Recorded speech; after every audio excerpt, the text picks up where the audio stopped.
The man accidentally knocked over the hot wax, splashing it directly across the woman's face. Realizing he'd caused a disaster, he quickly fled the scene. An hour later, staff members arrived and were horrified by what they found. The hardened wax had completely sealed the woman's nose and mouth. The paramedics rushed to the scene. The woman was suffocating, on the verge of death with her airways blocked solid. The emergency responders immediately began working to save her, but the terror of suffocation had sent the woman into a panic. That's when one of the paramedics noticed the familiar bracelet on her wrist. Everyone froze in recognition. Just days earlier, this same woman had suffered another freak accident. A chandelier had come loose and crashed down on her. Her string of terrible luck all seemed to trace back to one thing: the cursed bracelet she'd been wearing. Once the woman had calmed down slightly, the paramedic took out a scalpel and carefully cut a small opening through the wax covering her mouth. But the hardened wax had already seeped deep into her throat. Working quickly, the paramedic grabbed a breathing tube and inserted it deep into her airway, then fitted her with an oxygen mask. Thankfully, the woman could finally breathe, but they faced another problem. Melting the wax would require temperatures over 200 degrees Fahrenheit, which would cause severe burns. Left with no choice,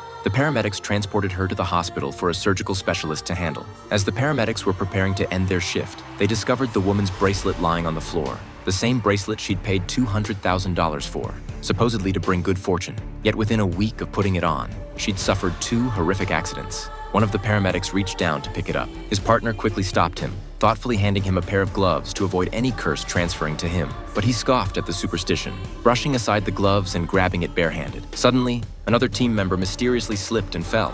Everyone was convinced the curse had struck again. The captain noticed a clear liquid on the floor. Taking a sniff, he realized it was gasoline and immediately ordered everyone to evacuate.